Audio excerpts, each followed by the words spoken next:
Hallelujah. सभी को जय मसीह की। मैं अमरीक जॉय आज एक बार फिर प्रभु पिता का धन्यवाद करता हूँ कि प्रभु पिता ने समय दिया कि परमेश्वर के वचन आपके साथ बांट सकूँ। आप मेरे चैनल को सब्सक्राइब कर लो, साथ में जो बेल आइकॉन है उसको टच कर लो ताकि आने वाले वीडियो का नोटिफिकेशन, उसकी जानकारी आपको तुरंत मिलने पाए और आप मेरे साथ इस वीडियो के अंत तक बने रहें। तो वीडियो पसंद आए इसको शेयर कर देना, कमेंट करना, लाइक करना। नहीं पसंद आए तो कोई बात नहीं, आपको पूरी आज़ादी है, आपको पूरी छूट है कि आप इसको डिसलाइक करना। पर जो भी फैसला लेना पूरा वीडियो देखने के बाद, सुनने के बाद, समझने के बाद ही फैसला लेना। आज अगर मैं बात करूं आज के इस ज़माने में, आज के इस दौर में, आज हर इंसान वो चाहता है कि वो ऊंचाई पर जाए, ऊंचाई पर जाए, उसका नाम हो, उसको ऊंचाई मिले। चाहे तो आप किसी भी फील्ड में चले जाओ। अगर आप किसी बिजनेसमैन से बात करो तो वो भी चाहता है कि वो ऊंचाई पर हो, उसका नाम चारों ओर हो। अगर आप किसी गेम में चले जाओ, किसी प्लेयर से बात करो तो वो भी यही चाहता है कि मेरा नाम हो और मुझे भी उसी खेल में, उसी गेम में ऊंचाई प्राप्त हो। किसी ऐसे स्टूडेंट के पास चले जाओ, किसी ऐसे बच्चे के पास चले जाओ तो वो भी यही चाहता है कि मेरा नाम पढ़ाई में हो, मेरा नाम हो और मुझे ऊंचाई मिले। तो हर इंसान ऊंचाई पर जाना चाहता है, ऊंचाई पर जाना चाहता है। लेकिन आत्मा की बात करें तो आत्मा में इंसान कभी भी ऐसा नहीं चाहता। मैं बात कर रहा हूं मसीही लोगों की, मैं बात कर रहा हूं जो मसीह के ऊपर विश्वास करते हैं। तो वो कभी लोग ऐसा नहीं चाहते कि मैं भी आत्मा में उड़ान भरूं और मैं भी ऊंचाई पर पहुंच जाऊं। लेकिन जो इंसान उसने जहां से शुरुआत की उसमें आगे तो नहीं बढ़ा, लेकिन या तो वहीं पर रुक गया, वहीं पर अटक गया, या फिर वो वहां से पीछे आ गया। उसने जो पहले वाली उसकी रफ्तार थी, जो पहले वाली उसकी दौड़ थी, उसने उस दौड़ को दौड़ना बंद कर दिया, उस पहली वाली रफ्तार को उसने छोड़ दिया। लेकिन इंसान ऊंचाई पर जाना तो चाहता है, लेकिन कई बार ऐसा होता है कि इंसान ऊंचाई पर जाने के लिए वो शॉर्टकट का इस्तेमाल करता है। जी हाँ, वो किसी से आगे निकलने के लिए शॉर्टकट का इस्तेमाल करता है। हाँ, शॉर्टकट संसार में हो सकता है, दुनियादारी में हो सकता है शॉर्टकट। लेकिन शॉर्टकट इंसान अगर दुनियादारी में भी करे तो भी वो कभी ना कभी, कहीं ना कहीं मुंह के बल गिरता है और फिर उसको पता चलता है कि ये मेरे लिए गलत हो गया। लेकिन आत्मा में भी बहुत से लोग ऐसे हैं कि जो ऊंचाई प्राप्त करना चाहते थे तो उन लोगों ने भी शॉर्टकट का इस्तेमाल किया। लेकिन मैं जो कहना चाहता हूं उस बात को ध्यान से सुनना। अगर आपको ऊंचाई चाहिए तो जैसे बाज, पक्षियों में सबसे पावरफुल अगर किसी पक्षी को माना जाता है तो वो है बाज। तो बाज की उड़ान बहुत ऊंची होती है। तो इसीलिए अगर आपको ऊंचाई पर जाना है तो आप देखना कोई और पक्षी वो कितने नीचे रहते हैं, लेकिन सबसे बड़ी उड़ान अगर है वो है बाज की। तो आप अगर ऊंचाई पर जाना चाहते हो तो आपको चाहिए कि आप बाज बनो, आप बाज बनो, बाज के समान बनो। लेकिन आज इंसान ऊंचाई पर जाने के लिए बाज नहीं बनना चाहता, वो धोखेबाज बनना चाहता है। तो जो धोखेबाज है वो कभी भी ऊंचाई पे नहीं जा सकता। कैसे? ऐसे हुआ कि एक बार मैं थोड़ा बाइबल से वचन पढ़ूंगा और मैं वचन पढ़ूंगा आपके लिए गिनती उसका 16 अध्याय, और मैं पढ़ूंगा उसके एक वचन से। कोहर जो लेवी का परपोता, कहात का पोता और जिसहार का पुत्र था, वह एलियाब के पुत्र दतान और अबीराम और पेलेत के पुत्र ओन, इन तीनों रोबोनियों से मिलकर मंडली के 250 प्रधान जो सभासद और नामी थे उनको संग लिया, और वह मूसा और हारून के विरुद्ध उठ खड़े हुए और उनसे कहने लगे, तुमने बहुत किया, अब बस करो क्योंकि सारी मंडली का एक एक मनुष्य पवित्र और यहोवा उनके मध्य में रहता है, इसलिए तुम यहोवा की मंडली में ऊंचे पद वाले क्यों बन बैठे हो।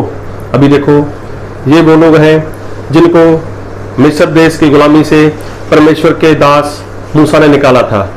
तो परमेश्वर ने आगे चलकर इन लोगों का भी उपयोग किया, इन लोगों को भी मंडली के लिए नियुक्त कर दिया और इनका भी इस्तेमाल होना शुरू हो गया।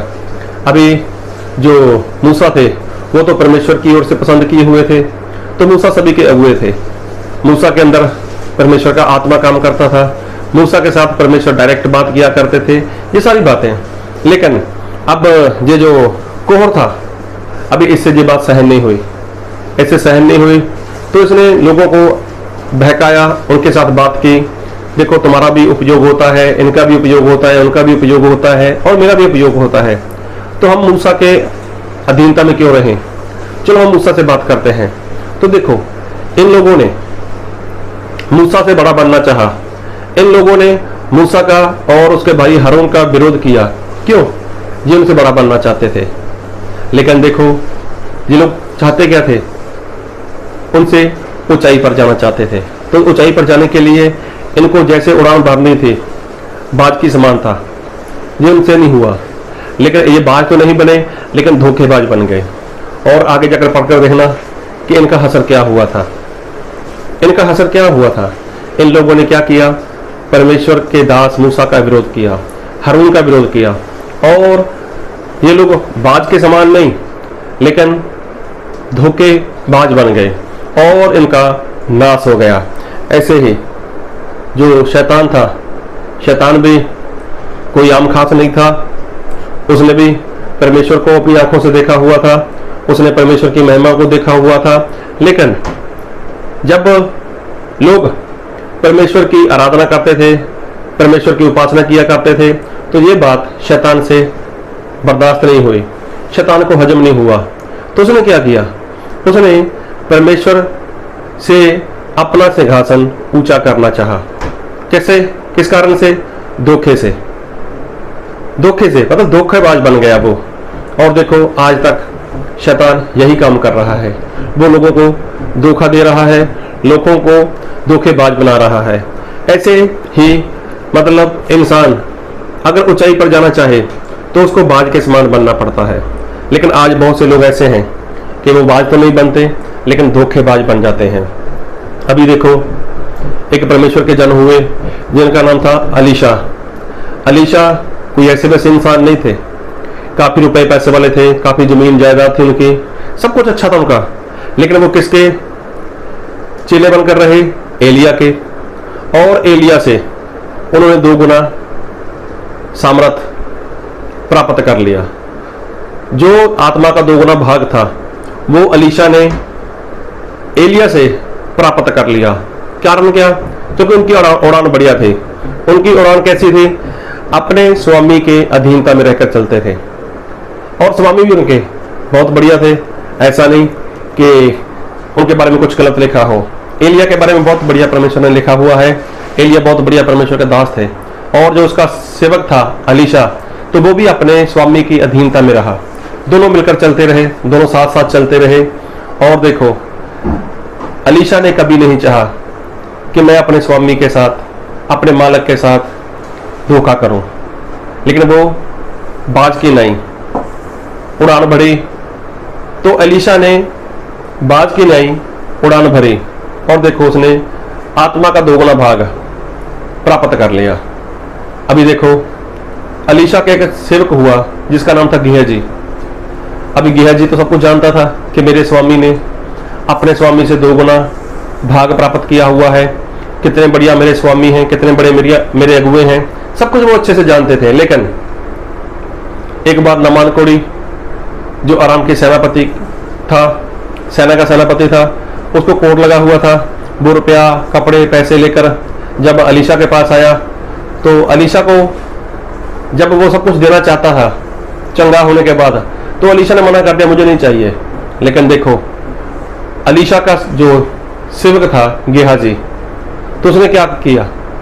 उसने बाज के समान नहीं, उसने धोखेबाज के समान अपने स्वामी से ऊपर जाना चाहा, और बाद में देखो अलीशा ने क्या बोला अपने नौकर को, अपने सेवक को, कि जो कोढ़ अराम के सेनापति नमान का उससे जुदा हुआ है वो कोढ़ तुझे और तेरे वंश को लग जाए।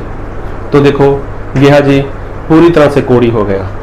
तो देखो वो धोखेबाज था।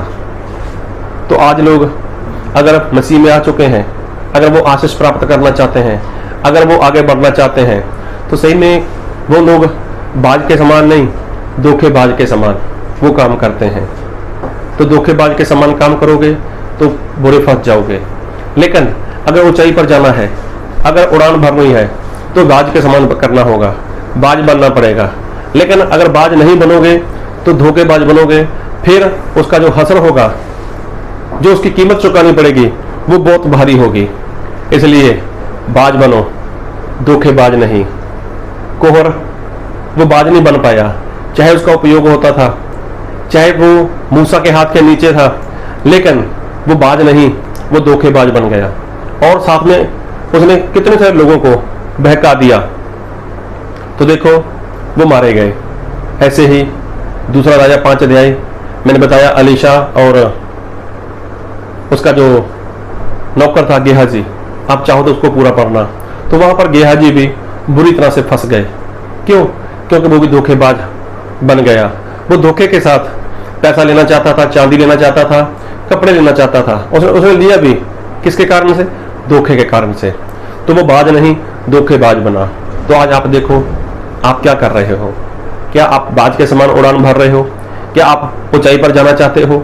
अगर ऊंचाई पर जाना चाहते हो तो सिर्फ बाज बनो, धोखेबाज नहीं।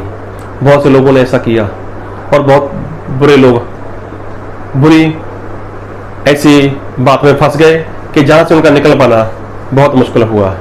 इसलिए जो शैतान है वो इंसान को शॉर्टकट बताता है। तो गेहाजी को क्या बताया? उसने शॉर्टकट बताया। और जो कोहर था उसको और उसके साथी लोगों को क्या बताया? उसने शॉर्टकट बताया कि तुम लोग ऐसे ऐसे करो, तुम लोग ऊंचाई पर चले जाओगे, तुम लोग उड़ान भर लोगे। लेकिन नहीं, ये शॉर्टकट शैतान लेकर आता है। तो शॉर्टकट कोई भी हो वो परमेश्वर की ओर से नहीं है, शॉर्टकट सिर्फ और सिर्फ शैतान की ओर से है। इसलिए धोखे में मत आना, कभी भी धोखेबाज मत बनना है तो सिर्फ बाज बनो, धोखेबाज नहीं। तो प्रभु आपको इस वचन से बहुत की आशीष दे। आमीन।